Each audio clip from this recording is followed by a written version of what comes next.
Hi everyone, I'm Nina and welcome to my channel. So today I'm going to go through the ways in which I revised for my exams, especially focusing on history, English and biology. You can use these techniques for other subjects too. These are what worked for me.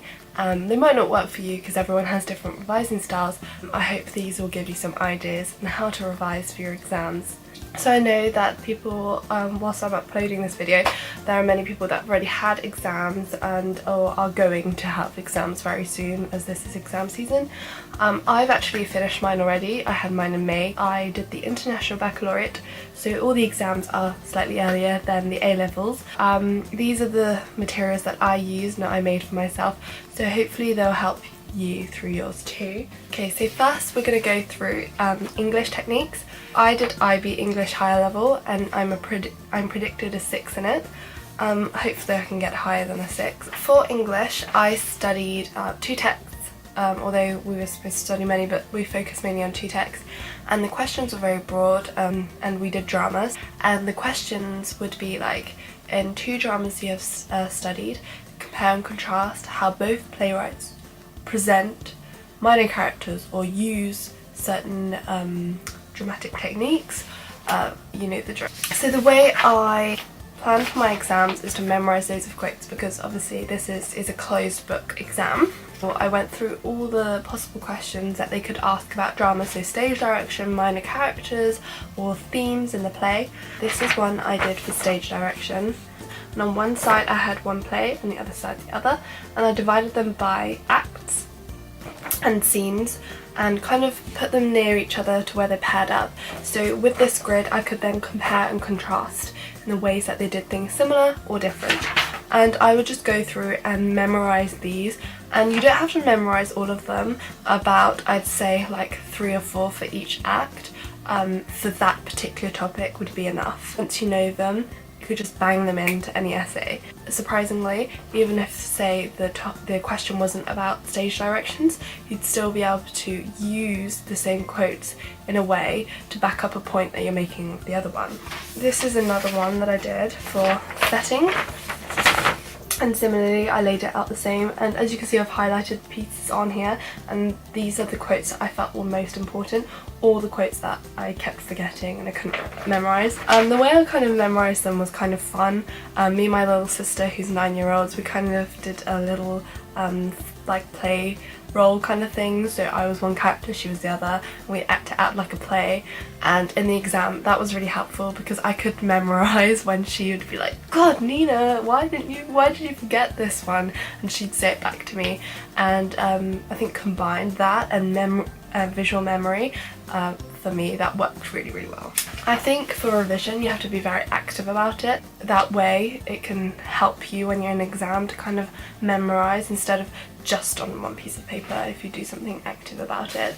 Or if you don't like dividing them up into themes or specific topics that you might get asked on in the exam questions, you could just do it as like go through Act 1, all the quotes for Act 1, Act 2, Act 3, etc, etc.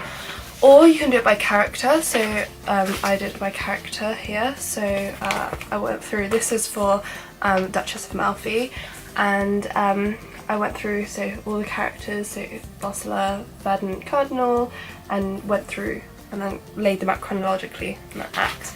So that was also very helpful and you could apply that.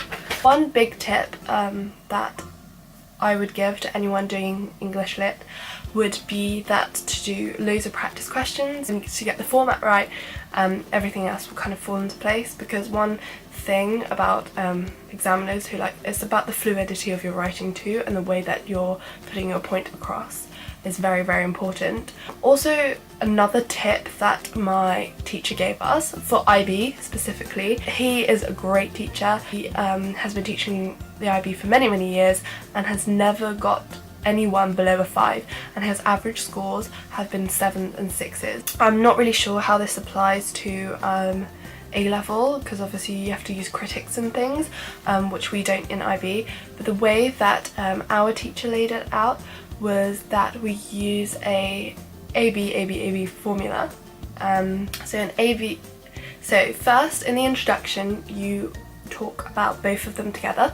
So you do in both. For example, I'm going to use Duchess of Malfi and Death of a Salesman. So in both Duchess of Malfi and Death of a Salesman, blah blah blah blah, they portray the themes of. So you talk about them together in the introduction, and then you do, I say, about 4 to 5 paragraphs. So moving on to history, the way I revised for history was using a similar grid style technique. I actually have like 4 history folders. Like people who are studying A-Level, IB history, or even GCSE history will know that out of all the subjects, probably history is one of the ones that have the most in volume. Like the volume is insane, the amount of content that you use, and you probably don't even use 10% of it in the real exam. In IB history I did higher level, so I did authoritarian states and study all the leaders, the rise to powers, etc.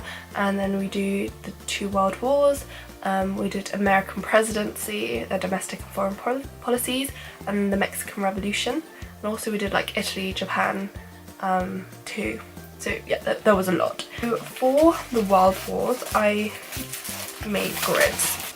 There was a lot of grid making. It's been like 2 weeks since I used this, and this is just the bane of my life. No, it saved me, but like looking back at it, it's just so much. Also for history, sometimes you've just got to take a risk. It's practically impossible, or unless you're really committed, but for IB I had 6 other subjects to worry about. I kind of had to pick and choose, otherwise it was just impossible to know everything. Okay, so I want to talk about the authoritarian state leaders first.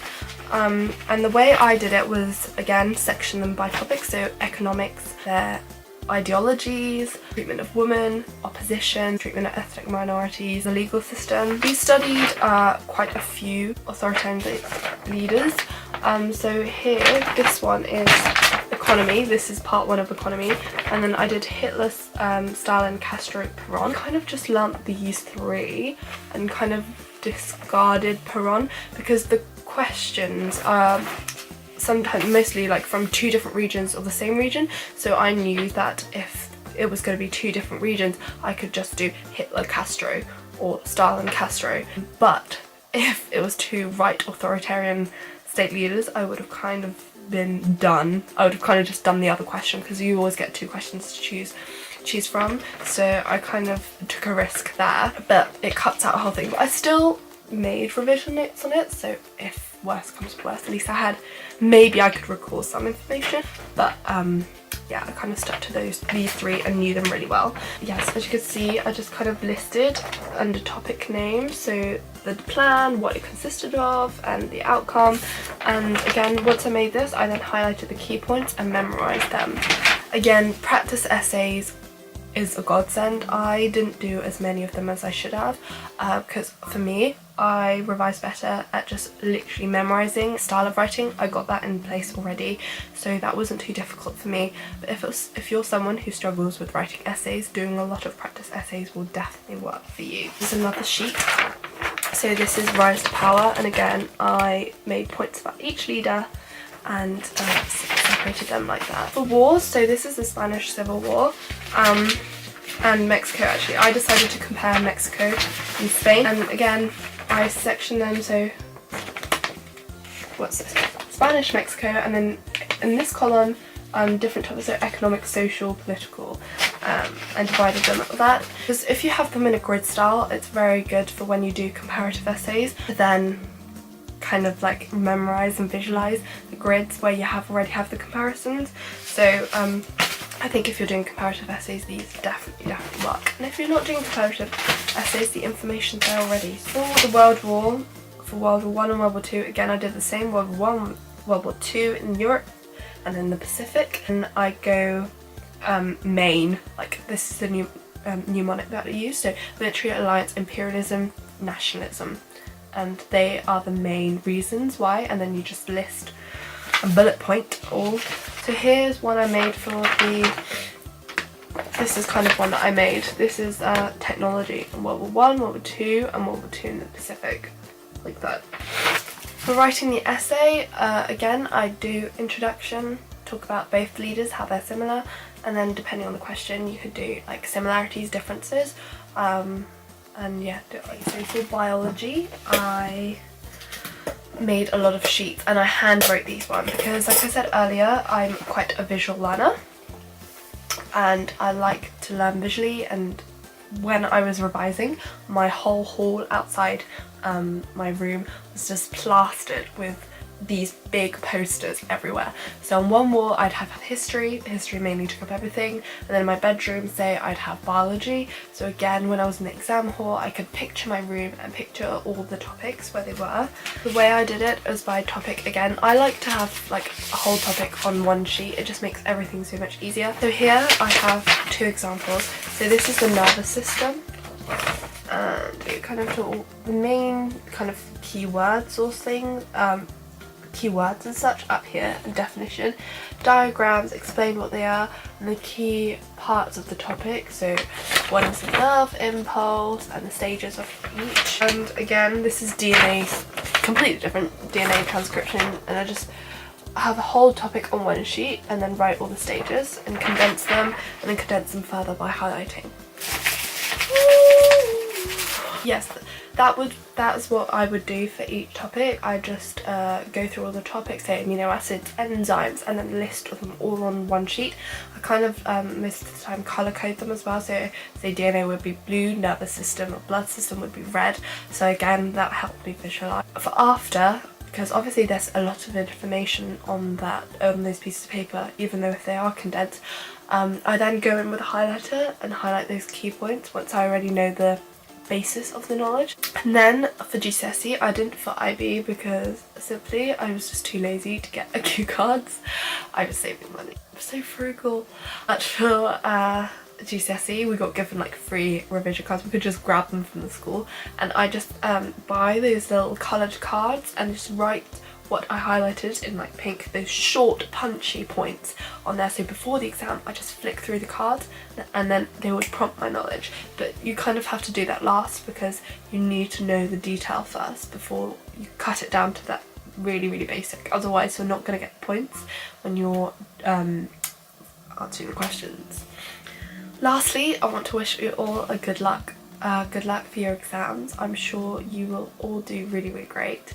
The thing is about exams is that I know people will say to you, you'll do amazing, but nothing quite reassures you, and it's only when you get in there and you've done the exam that you can breathe a little bit and stuff. And surprisingly, more than you think you know comes to you in the exam. It's amazing what adrenaline can do.